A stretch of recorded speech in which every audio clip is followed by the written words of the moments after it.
The planet Kepler 442b orbited a dim red star, casting everything in shades of rust and copper. Across its barren plain sat a structure that didn't belong there, a massive facility made of white metallic walls and crystalline domes. Inside this place, in a chamber buried deep underground where no natural light could reach, lived a creature that should never have been caged. Her name was Vexthera, and she was a dragon. Not the kind from old Earth myths. Vexthera was something far more real and far more magnificent.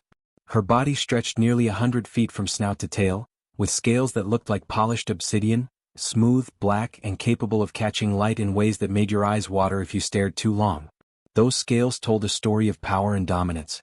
They spoke of a creature built to rule its world, to soar through alien skies, to command respect through sheer presence alone. But for 103 years, those magnificent scales had been locked away in a concrete prison. The Valerian Collective had captured her during their expansion into the Outer Rim.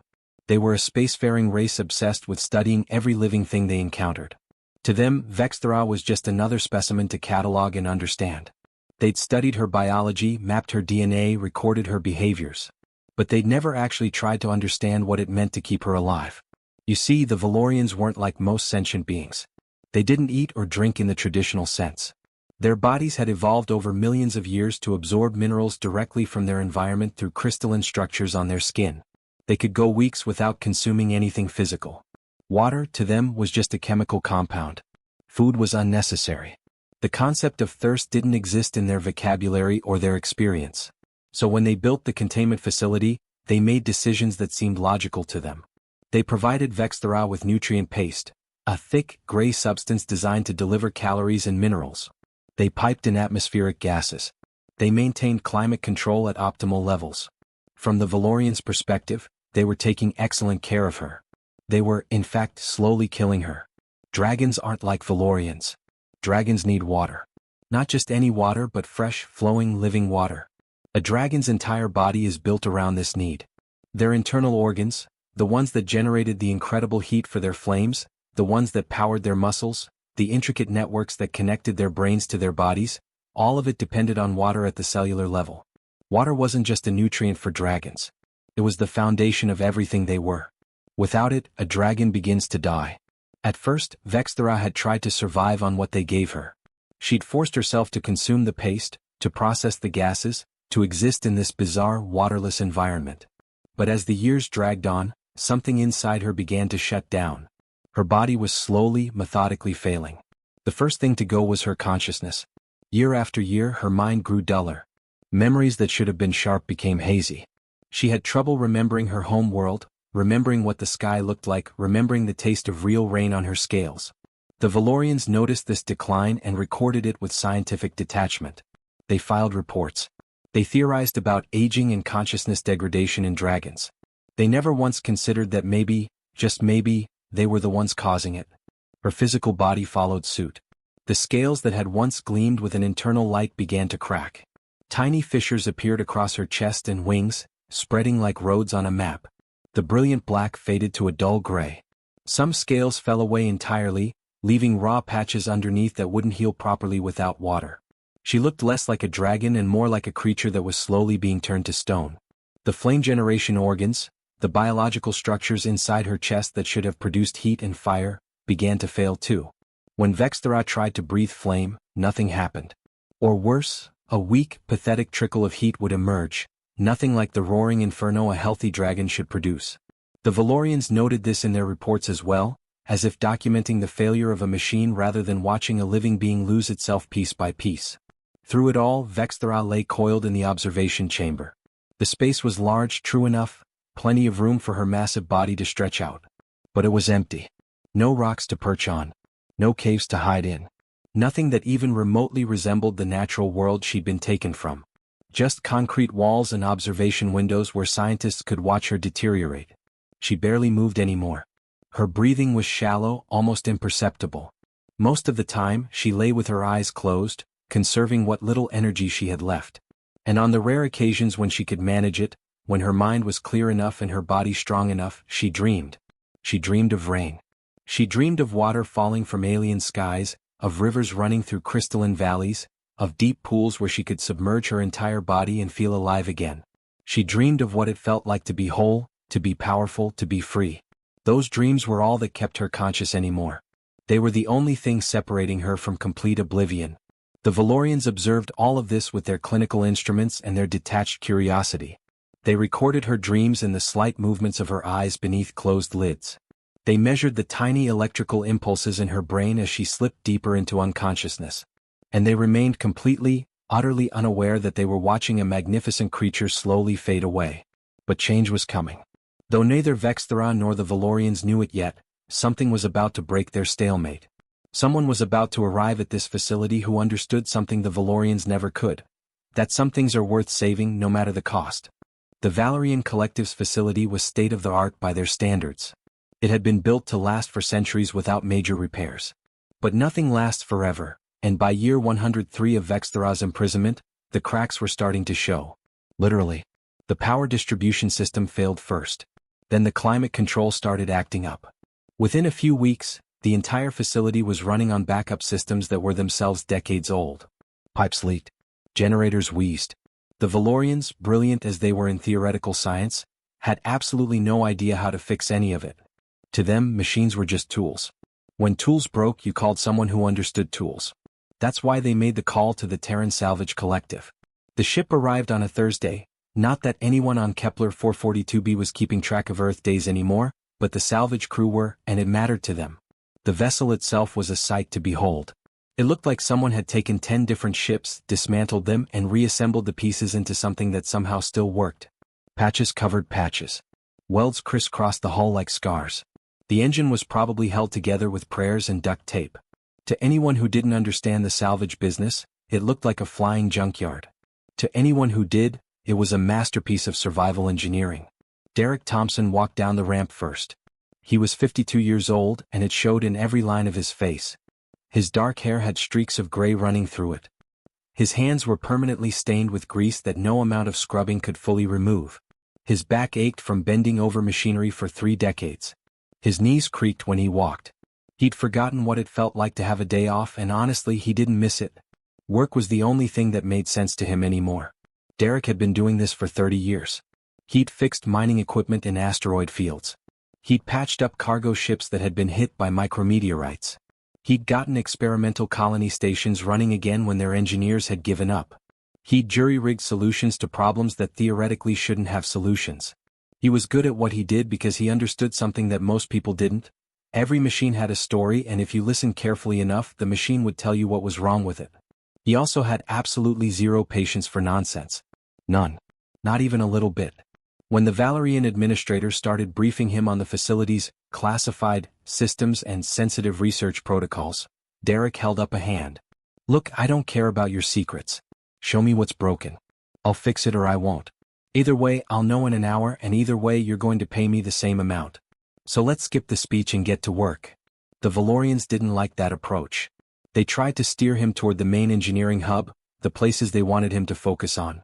But Derek had learned long ago that the best way to understand a facility was to see all of it. Administrators always wanted to hide the messy parts. And messy parts always held the answers. So when they weren't looking, he wandered away. The restricted research sector wasn't actually that well guarded. Just some warning signs and a locked door that Derek opened with about 30 seconds of work on the electronic lock. The Valorians had security for show, not for actual protection. Derek slipped through and started walking deeper into the facility. The corridors down here were different. Darker. Older. The walls had scuff marks from things being moved or dragged. The air smelled strange, stale, with an undertone of something else that Derek couldn't quite identify. Something that made his instincts go on high alert. He walked past observation rooms filled with equipment he didn't recognize. He saw data screens covered in readings and numbers that meant nothing to him. And then he reached a set of massive double doors, thicker than anything else in the facility, with small reinforced windows at the top. Derek climbed up slightly to look through one of those windows and he stopped dead. What he saw didn't compute at first. His brain had to work to process it. Then it did, and something in his chest twisted hard. There was a dragon in there. Not a hologram. Not a robotic construct. An actual, living, biological dragon. Massive.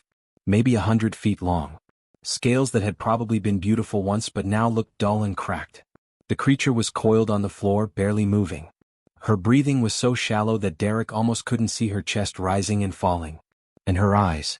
When the dragon opened one eye and looked at Derek through the window, he saw something that hit him harder than anything else in that moment. He saw suffering. Not pain exactly, though there was that too. He saw something deeper. He saw a consciousness that was fading. He saw something magnificent being slowly, methodically destroyed. Derek had seen that look before. He'd seen it in animals that had been neglected and abused. He'd seen it in pieces of machinery that had been run into the ground and left to rust. He'd seen it in people who'd given up. That look meant only one thing. Something was dying and nobody was doing anything to stop it. He climbed back down from the window, and something hot and furious began to build in his chest. It started as anger, pure and simple. But it morphed into something deeper, something that felt like purpose. Derek walked back toward the administrative area, his mind already working through problems and solutions. He found the Valerian attendant who'd been explaining the research protocols. "There's a dragon down there," Derek said. It wasn't a question. The Valerian looked confused. "Yes, the specimen. That's part of our classified research. You're not authorized to." "What the hell happened to her?" Derek's voice cut through the explanation like a blade. The Valerian launched into a clinical explanation. The specimen had been in captivity for over a century. They were studying how long consciousness could persist under degradation. Her biology was incompatible with the facility's design systems. Various other scientific facts delivered in a tone that suggested they were discussing the failure rate of a mechanical component, not the slow death of a living being. Derek listened to all of it, and the anger in his chest grew hotter. When the Valerian finished, Derek didn't ask for permission. He didn't request authorization. He didn't fill out forms or follow protocols. He simply turned around and started walking back toward the engineering hub. "Where are you going?" the Valerian called after him. "To fix something," Derek said without looking back. "And I'm not talking about your machines." Derek spent the next 3 hours mapping the facility's water systems. He moved through the corridors with purpose, tracing pipes, reading schematics on the old computer terminals, talking to himself in that way mechanics do when they're working through a problem. The Valorians tried to follow him at first, but he told them to get lost, and most of them didn't have the spine to argue with a man who looked like he could fix or break things with equal conviction. What he found was both brilliant and stupid. The facility had a state-of-the-art water recycling system. Everything the Valorians used got processed and cleaned and reused. It was efficient. It was clean. It was completely and totally wasted on them because they didn't actually need it. They absorbed minerals. They didn't drink. So all that perfectly good water just cycled through the system, processed and reprocessed but never actually used. Derek stood in front of the main distribution hub and smiled. It was the kind of smile someone gets when they've found exactly what they need. The diversion was simple to set up. Too simple, really. Derek took a secondary line that fed into the research sector, originally designed for emergency cooling systems, and he rerouted it to connect directly with the observation chamber where Vexthera was kept. He rewired the valve controls, bypassing the safety protocols that would have prevented someone from doing exactly what he was about to do. The Valorians were going to be furious. Derek didn't care. He'd never been hired to maintain their rules. He'd been hired to fix broken things. He walked back to the observation chamber alone. He didn't tell anyone what he was doing. He didn't ask for permission or clearance. He simply approached the massive doors, opened the access panel on the water line and found the valve. For a moment he paused. Derek wasn't a sentimental man.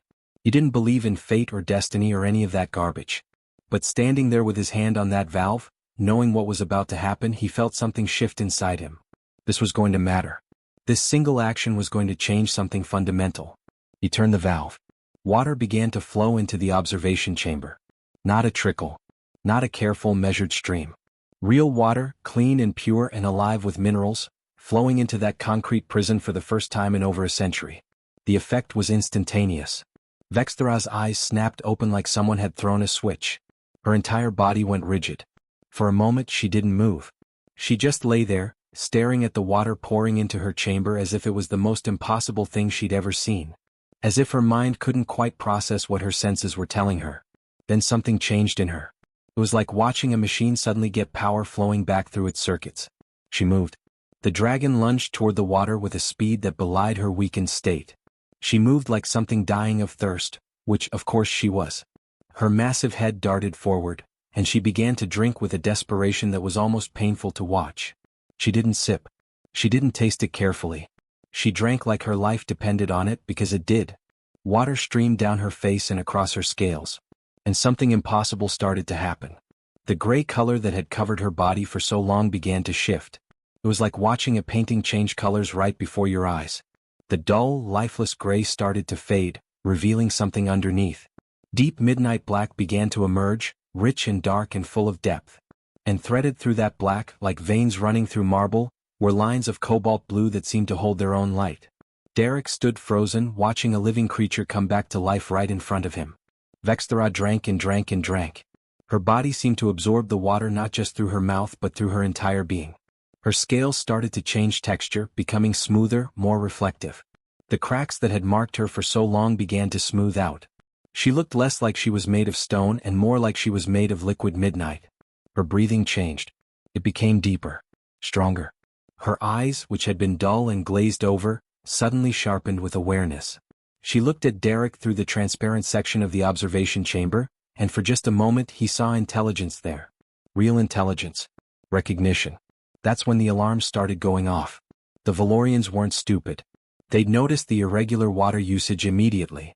It took them about 90 seconds to figure out where the diversion was coming from, and another 30 seconds to start converging on Derek's location. He could hear them running through the corridors, could hear their voices raised in alarm and outrage. The administrative director arrived first, followed by a team of researchers and security personnel. They burst through the chamber doors with a mixture of fury and panic on their crystalline faces. "What have you done?" the director demanded. "You've contaminated the specimen. You've destroyed months of research." Derek didn't move. He kept his hand on the valve, keeping the water flowing. He looked at the director with the kind of calm that only comes from absolute certainty. "You hired me to fix broken things," he said, his voice steady and clear. "Your systems were broken. Your water recycling was broken. And she was broken." He gestured toward Vexthera. "I'm still working on fixing it. That specimen is classified research. You have no authority." "I have the authority you gave me when you hired me to fix your facility," Derek interrupted. He turned back to look at Vexthera, still drinking, still transforming. "And I'm not stopping until the job is done." For a moment there was a standoff. The Valorians didn't know what to do. They'd never encountered a human who was willing to just ignore their authority like this. They looked at each other, confused and uncertain. That's when it happened. Vexthera's scales began to glow. Not subtly. Not with a gentle shimmer. With a real, visible light that came from within her very being. The cobalt blue veins along her body started to shine with an inner radiance. The midnight black took on a luminescence that filled the entire observation chamber with an otherworldly light. It was beautiful and terrifying and undeniable. The Valorians stepped back. They'd studied Vexthera for 100 years, but they'd never seen her like this. They'd never seen her as anything other than a dimly conscious specimen slowly fading away. They didn't know what they were looking at. Derek knew exactly what he was looking at. He was looking at a dragon coming back to life. He was looking at the moment when something magnificent decided to be magnificent again. And for the first time in a century, Vexthera glowed. The Valorians didn't try to stop Derek that first night. They were too shocked, too confused by what they'd witnessed. By the time they'd regrouped and started issuing orders, Derek had already disappeared into the lower levels of the facility. He knew this place better than they did now. He understood its systems, its passages, its maintenance tunnels. He moved through it like he owned it. He found a quiet room on the third sublevel, some kind of old storage area that hadn't been used in decades. He locked the door, sat down at a terminal and started working. Not on machines this time. On something far more complex, bureaucracy. Derek wasn't a lawyer. He'd never gone to college, never studied law, never had any formal training in legal matters. But what he was good at was research. He was good at finding information. And more importantly, he was good at connecting dots that other people missed. It came from 30 years of looking at broken machines and figuring out not just what was wrong, but why it had broken in the first place. He started with the Valerian Collective's registration with the Interstellar Council. Then he looked at the facility's licensing documents. Then he dug into the treaties that govern prisoner detention and research specimens across the Outer Rim. What he found was beautiful in its simplicity. The Valorians had no legal right to keep Vexthera. Not because she was a dragon. Not because they were being cruel. But because they'd never gone through the proper channels. They'd never filed the right paperwork. They'd never gotten authorization from the Interstellar Conservation Board. They'd never even notified the Terran Collective that they were holding a sentient alien life form in captivity. They'd just taken her, studied her, and assumed that because she was strong and dangerous nobody would question it. But there were rules. Rules that existed specifically to prevent exactly this kind of situation. Derek spent hours digging through archives, cross-referencing documents, building a case that would make any lawyer proud. He wasn't trying to free Vexthera through violence or confrontation. He was going to free her through the one thing the Valorians couldn't ignore: the law. Around midnight, Derek composed an anonymous message. It was carefully worded, professionally written, packed with specific details and document references. He sent it to the Terran Colonial Authority, the Interstellar Conservation Board, and the Legal Office of Outer Rim Affairs. He included links to the Valorians' own documentation, their research records, their filing systems, everything that proved they'd been holding an unregistered sentient being in illegal captivity. Then he deleted every trace of where the message had come from. By the time he was done, it was 2 a.m. Derek had been awake for nearly 30 hours straight. He was running on coffee that tasted like it had been made from recycled engine fuel and determination. But he wasn't finished yet. He needed to make sure Vexthera would be ready to go. Derek made his way back to the observation chamber. The Valorians had tried to seal it, but they'd done it with electronic locks. He bypassed them without breaking a sweat. When he opened the door, the first thing that hit him was the humidity. The chamber had been flooded slightly, with water still flowing from the pipe he'd installed. Vexthera lay in the shallow pool and she was transformed. Her scales gleamed with that deep midnight black and cobalt blue. Her body had filled out, gaining substance and strength that had been wasted away over the century of her captivity. Her breathing was deep and regular. Her eyes were alert and intelligent and aware. When she looked at Derek, there was gratitude there, but there was also something else. There was readiness. "We're getting out of here," Derek said, speaking quietly even though there was nobody around to hear. "But we need to wait for the right moment." He wasn't sure if Vexthera understood human speech, but she seemed to understand his meaning. The dragon settled back into the water, waiting. The next day was chaos. The anonymous message had done its work. Terran authorities had immediately contacted the Valerian Collective demanding clarification on their prisoner detention protocols. The Interstellar Conservation Board had flagged the facility for an emergency inspection. Legal notices started flooding in, each one more demanding than the last. The Valorians went into crisis mode, scrambling to mount a defense, trying to file counter-documents, attempting to claim that Vexthera was too dangerous to release. Everything fell apart on the third day. That's when Vexthera decided she was ready. Derek was in the hangar, preparing his salvage ship for departure, when he heard it. A sound like thunder that came from deep within the facility. Then another.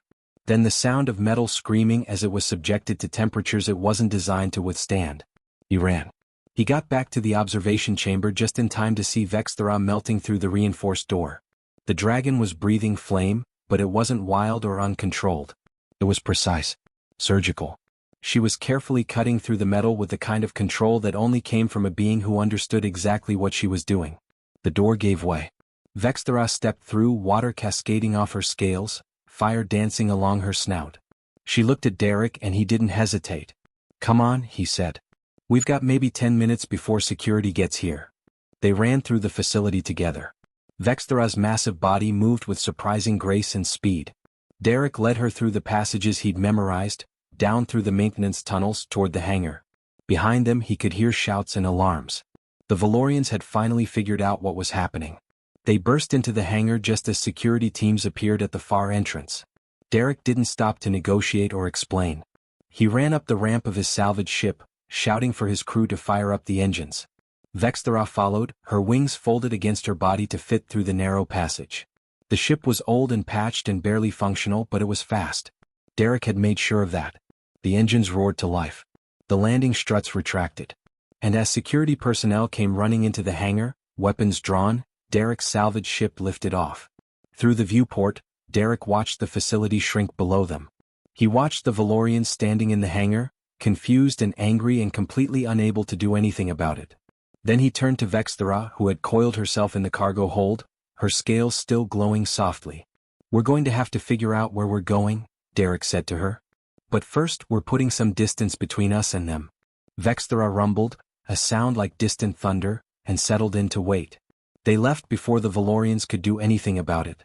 And behind them, on Kepler 442b, the legal system of 3 different planetary authorities descended on the Valerian Collective like a storm. Derek had freed more than just a dragon. He'd opened a door that could never be closed again. 3 weeks had passed since Derek's salvage ship jumped away from Kepler 442b. 3 weeks of traveling through the vast emptiness of space, moving from one asteroid field to another, keeping on the move, staying off the main trade routes where anyone might recognize the ship. 3 weeks of Derek trying to figure out what the hell he'd gotten himself into. He sat on the bridge now, staring at the star charts displayed on the screens in front of him. Behind him, through the reinforced viewport that looked down into the cargo hold, he could see Vexthera. The dragon lay coiled among storage containers and salvage equipment, completely at ease in her new home. Around her, water flowed continuously through the jury-rigged system Derek had installed. Pipes that had been meant for one purpose had been repurposed, redirected, and connected in ways that probably violated a dozen different safety regulations. But the water was clean and it was flowing, and Vexthera seemed content. His crew thought he was insane. That much was clear. They'd been professional about it at first. When Derek had brought the dragon aboard, nobody had said anything out loud. But Derek had seen the looks. He'd heard the quiet conversations when they thought he wasn't listening. He'd read the way they moved around the ship now, always aware of where the dragon was, always keeping their distance. Tommy, his first officer, had actually tried to talk to him about it 3 days ago. "Captain," he'd said carefully, "I'm not questioning your decisions, but we need to discuss what we're doing here. We're harboring an alien creature of unknown temperament. We're wanted by 3 different authorities. We're not equipped to handle this." Derek had looked at him steadily. "You see a problem. I see a solution that needed fixing. We fixed it. Now we move forward. That's how this works." Tommy had walked away, and they hadn't discussed it again. But Derek knew what his crew was thinking. They were thinking that Derek had lost it. That he'd let his conscience get in the way of good business. That they should probably consider their options. Derek wouldn't have blamed them if they jumped ship at the next station. He probably would have done the same thing back when he was younger and everything seemed simpler. But he was 52 years old now, and he'd learned something along the way. Sometimes doing the right thing meant sacrificing the comfortable thing. The legal situation back on Kepler 442b had become a nightmare for the Valorians. Derek had checked the news feeds before going dark. The Terran Collective had launched a full investigation. The Interstellar Conservation Board had seized the facility. The Valorians' research permits had been revoked, their operating licenses suspended, their reputation shattered. They were going to spend the next decade dealing with legal proceedings and reparations and official inquiries. They might never recover from it. Derek felt no sympathy whatsoever. What did matter was that by the time anyone tried to seriously pursue Derek and his ship, the legal situation would still be too tangled for them to sort through quickly. Too many bureaucratic layers.